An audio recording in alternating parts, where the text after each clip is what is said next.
Olá, galera. O Duda aqui na voz. Essa é a história do Prota que se tornou uma Maís forte apenas cortando lenha e que teve as mais belas deusas como discípulas. Então a nossa história começa com o nosso Prota no pico da montanha. Jingluon cortando várias madeiras e trazendo lenha, e lembra de como ele se destacou em um show de talentos e foi contratado por uma agência, mas como ele não quis ser pau-mandado dessa agência, ele recusou e depois entrou em uma forte depressão, e como todo protagonista de um isekai genérico, ele também reencarnou e acabou se tornando professor do departamento do selo rúnico da academia e também adquiriu o sistema mais diferente do que ele pensou. O sistema apenas pediu para ele cortar lenha e nada mais do que isso, e o nosso Prota já ganhou o título santo do corte da lenha e ainda está na fase da luz aberta. De repente chegou um cara chamando o nosso Prota dizendo que o diretor da academia mandou informá-lo que o exame do Palácio da Montanha já começou e pediu para que ele fosse até o palácio para selecionar os seus discípulos. Mas o invejoso pensou que mesmo que ele fosse com seu nível de cultivo, ele não receberia nenhum discípulo. Aí Prota pensa que mesmo que ele for com seu nível de cultivo, ele não receberá nenhum discípulo, e mesmo assim vai e resolve ir no caminho e diz que vai caçar um dragão do abismo para fazer um churrasquinho. Agora vemos a entrada do palácio.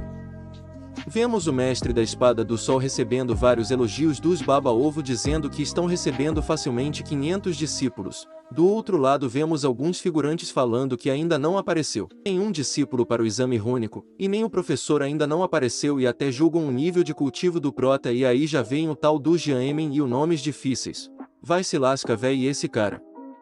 Já vem falando que o Prota não recebe um discípulo há mais de 10 anos e ainda nem apareceu, e pede para o diretor da academia que o tire do cargo de professor e pede para que coloque outro no lugar. O diretor Li Guanqi diz que o Bai perdeu todo o seu cultivo e passou 10 anos na fase da luz giratória a fim de proteger a academia, e mesmo assim o Jiaemen pede que o diretor o tire da sua posição, e vem outro figurante dizendo que é só despedi-lo e ainda deixar viver na montanha Jinglua. Mas nesse momento o Prota chega e o agradecem pela preocupação. Aí já vem o Jiaemen que eu vou começar a chamá-lo agora de Josué. Começa a debochar do nosso Prota, dizendo como ele apanhou tanto para uma simples cobra que nem parecia ter cultivo. Aí o nosso Prota diz que ela parecia ter algum cultivo, e aí uma moça na fundo diz que mesmo que o cultivo do Bai seja baixo, essa cobra não é uma cobra comum, e se pergunta que tipo de cultivo ela pode ter. Aí vem o Josué, começa a debochar do nosso Bai, dizendo que ele deve ser tratado imediatamente, falando que tem um comprimido de cultivo dos 5 elementos, e pede para ele aceitar, e diz que ele pode dar algum discípulo se ele não tiver mais. Se ele não conseguir nenhum, ele pode desistir de tudo. Mas o nosso Prota diz que não tá a fim de jogar esses joguinhos com ele, e já que ele não vai receber nenhum discípulo, ele vai embora primeiro. Mas o Josué diz que ele não pode ir, e diz para o diretor que o Bai é preguiçoso e seu cultivo é muito baixo, e que não pode continuar no cargo em que ele está, e pediu para o diretor o demitir, e os outros figurantes concordam, e o diretor pergunta para o Bai o que ele acha, e o Bai diz que por ele tudo bem, assim ele fica mais tranquilo. E no fundo já vemos um figurante que futuramente vai apanhar muito, dizendo que é só questão de tempo até o pico Jinglua ser dele. Então o diretor anuncia que o Bai não vai mais ser o professor de selos runicos devido a ele não ter discípulos há mais de 10 anos. Mas de repente lá do fundo alguém grita: espere, eu estou disposta a estudar com o instrutor Bai e aprender as artes dos selos runicos. E todos que estão ao redor começam a se perguntar o porquê ela está fazendo isso, e todos começam a falar para ela não fazer isso, que ela ser um estudante sobre ele é como ser uma empregada. E então vem o Josué e diz para ela não sair do departamento dele, e como ela tem raízes espirituais excelentes, ele pode dar um cargo mais alto para ela. Mas mesmo assim ela agarra o nosso Prota e pede por favor para que ele aceite como sua discípula. E o Josué fica puto, se perguntando como alguém pode sair do departamento da espada e entrar para o departamento dos selos runicos. E o Josué acaba pensando que foi o Bai que a ordenou a se fingir de difícil para que ele a coloque em um cargo ainda mais alto no departamento da espada, para o ele possa se infiltrar no departamento da espada. E ele diz que tá tudo bem se ela cá com ele que fiquei, e a moça começa a implorar para o Bai aceitar como sua nova discípula e começa a esfregar os grandes melões no braço dele. Mas o Bai pergunta para ela o porquê ela quer tanto se tornar sua discípula, sendo que ele é um perdedor e está ainda no estágio da luz giratória. E ela começa a pensar em sua mente de como ela é uma encarnação imortal, e que na sua última ela teve que reencarnar com a sua memória porque seu cultivo não teve sucesso. Ele primeiramente queria escolher o departamento de arte com espada, e com o seu talento e sua aparência, não seria roubar a maioria dos recursos de cultivo do departamento, mas ela não esperava que no último momento ele pudesse encontrar um verdadeiro mestre, e com sua visão imortal, ela nunca erraria. Que aquela serpente estava prestes a se tornar um dragão, e se fosse julgar o nível de cultivo do Prota pelo nível humano, ele é um mestre supremo na fase Mahanaya, e ela diz que mesmo se ela ainda fosse uma imortal da sua vida passada, ela não ousaria dizer que ela venceria uma cobra que está prestes a virar um dragão, e se pergunta como o nosso Prota, que ainda está somente na fase da luz, poderia subjugar um dragão, e o diretor anuncia definitivamente que o ela agora é a nova discípula do Prota, e todos começam a se despecar e ir embora do palácio, e o Prota pergunta qual é o nome dela e ela diz que seu nome é Sulil, e mais aqui para ficar mais fácil a minha vida nós vamos apenas chamá-la de Su. E o Prota elogia o nome dela e Ali agradece, e o Prota começa a pensar que se ele tivesse sabido antes que acabaria nisso tudo, ele não teria vindo mais agora e tarde. E como ele já aceitou agora, e dever dele guiá-la para o caminho de dentro, e chegando lá a Su se pergunta como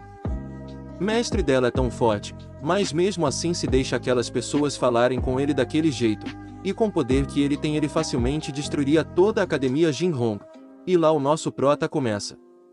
a passaram algumas regras inventadas por ele mesmo ali no momento, e dá a ela 2 livros. O primeiro, e considerado um livro didático, ele cobre basicamente todos os selos rúnicos e problemas passo a passo de acordo com a dificuldade, e o segundo é um livro de exercícios práticos com uma dificuldade relevante, e está tudo passo a passo, e ele vai voltar para verificar o seu progresso de tempos em tempos e já mostra a ela o barraco onde ele vai ficar, e já começa a cortar a cobra que na verdade é um dragão, e começa a fazer aquele belo churrasquinho para nós. Enquanto isso a Su tava dando uma geral na sua nova casa e começa a sentir um cheirinho muito bom e fica abismada vendo que o Prota está vazando o dragão, e diz que mesmo que o dragão seja uma espécie imortal, ele deveria ter oferecido ao patriarca. Mas o nosso Prota não quer saber de nada, tá mandando pra dentro, e a Su já aparece pedindo um tasquinho dizendo que tá com fome, e o Bai já diz não na cara dura e não adianta olhar para ele com essa cara, que não é não. Mas quando ele está saindo com raiva, o Prota chama e a dá um fiapinho ao para ela sentir o gosto, e diz para ela não o achar mesquinho, e quando ela lamber esse palito ela vai entender. Aí ela já vem e dá aquela lambezinha no negócio e vê que o negócio não é brincadeira mesmo, pois nesse simples pedaço de carne a energia espiritual é imensa. Tem um cultivo de meio ano, e com o cultivo atual dela, se ela ingerisse de uma vez o corpo dela explodiria de tanta energia, e já agradece o seu mestre. E ele fala que uma lambidinha por dia é o suficiente. E do nada já cortamos para um portal com uma malucos pulando o muro do barraco do Prota, dizendo que o cavalo que ele tem possui muita energia espiritual e que da última vez que alguém tentou roubar eles apanharam feio. E o outro diz que dessa vez vai dar tudo certo, pois ele fez alguns preparativos para essa ocasião. E lá na frente já percebem a presença de alguém e já se escondem. Era o Prota alimentando seu cavalo, se lembrando de como ele era tão pequeno quando mais novo e que agora está um lindo garanhão. Um tempo depois ele sai de lá e entra na sua casa, e os 2 invasores se aproximam do cavalo para o capturar, mas lá dentro da casa vemos a aluna do Prota lendo os livros que ela ganhou do seu mestre, e já percebe a presença de invasores e já sai para fora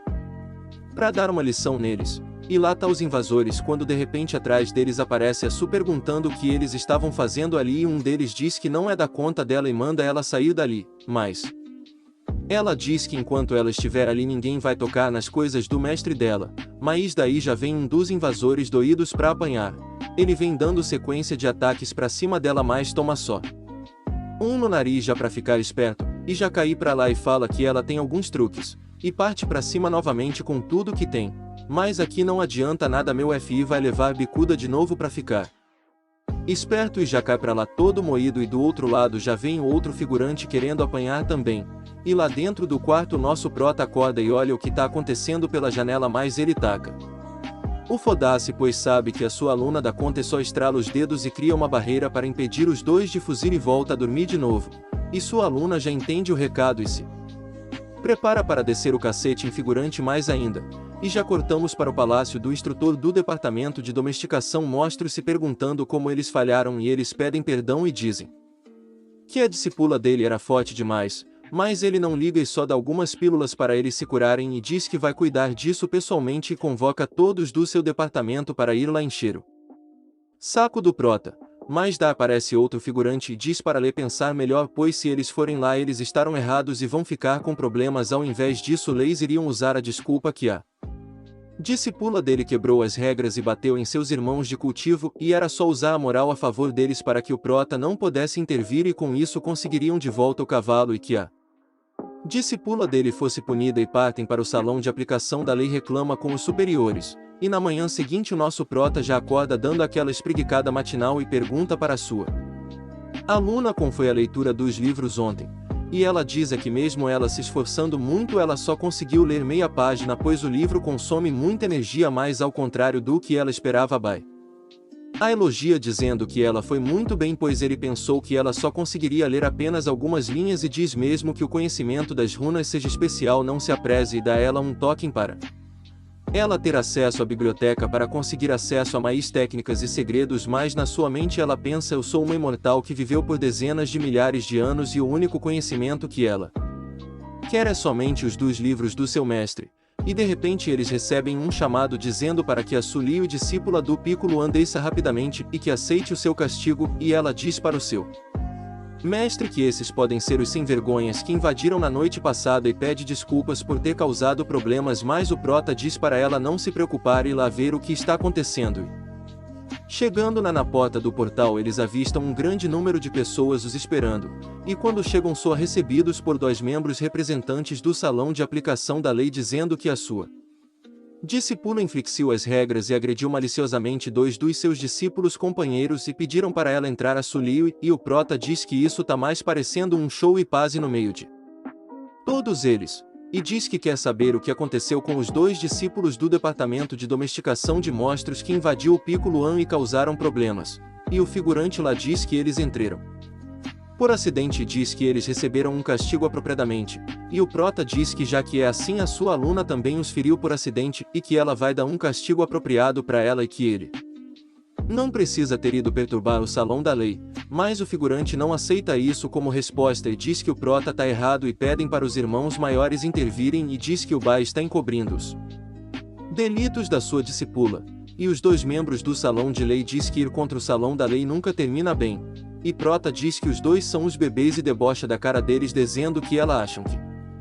podem representar o salão da lei. Mas o revoltadinho já diz que agora também irá levar o prota junto para que eles 2 recebam um castigo, e já partem para cima dos prota e sua aluna. E o prota manda somente a sua aluna para ver o que ela aprendeu nesse tempo com ele, e ela também parte para cima, desviando de todos os ataques deles e se perguntando que isso e tudo que eles têm, e diz que eles são tão fracos que não merecem o tempo do seu mestre. E enquanto ela desviava de todos os golpes, ela também estava escrevendo runas, e os 2 figurantes se perguntaram o que ela estava fazendo para escrever runas no meio de uma batalha, e partem para cima da Sulio e com mais intensidade para não deixar ela completar o selo rúnico, e os 2 desferem um poderoso ataque contra ela, que apenas levanta seus dedos que para o ataques muito facilmente joga os 2 para trás sem saber o que estava acontecendo, e agora com uma grande quantidade de poder em usa mãos ele começa a contra-ataca, mandando para cima deles um ataque de raios que acaba com os 2 facilmente, os deixando tostadinhos. E o nosso prota diz que a cobra que ele a deu era de atributo madeira, e pensa em dar uma passada lá no abismo Cangu para caçar algo compatível com o atributo raio dela. Enquanto isso uma dos figurantes que foi tostado pede ajuda ao Zé Ruela lá, que os colocou nessa enrascada, e ele não quer saber de nada, só que meter o pé dali o mais rápido possível, mas quando ele assusta que não já recebe uma runa no meio do peito. E o prota em seguida pede para sua aluna se retirar, que ele vai cuidar do resto agora. E um do tostado já se levanta dizendo que o prota vai se arrepender disso, dizendo que ele vai pagar por ter ido contra o salão da lei, e o prota diz que quem vai se arrepender são eles, e já põe todo mundo para ajoelhar. E um deles já se pergunta com alguém da etapa luz ditatoria tem tanto que espiritual, e se pergunta será que ela já se recuperou, e depois vazão fora dali. O outro ali que tá com uma runa no peito dele só vai sair quando o irmão maior tu vim falar pessoal com o prota, e já cortamos para a parte onde os tostados vindo falar com o vice-instrutor Dudu. Departamento de Domesticação de Monstros, e instrutor disse que vai se encarregar disso pessoalmente. No pensamento do figurante ele tá achando que o prota não tem chance contra esse cara aí, mas é isso que nós vamos ver. E o vice-instrutor chama o irmão do outro que ficou ajoelhado lá na montanha para ir buscar o seu irmão.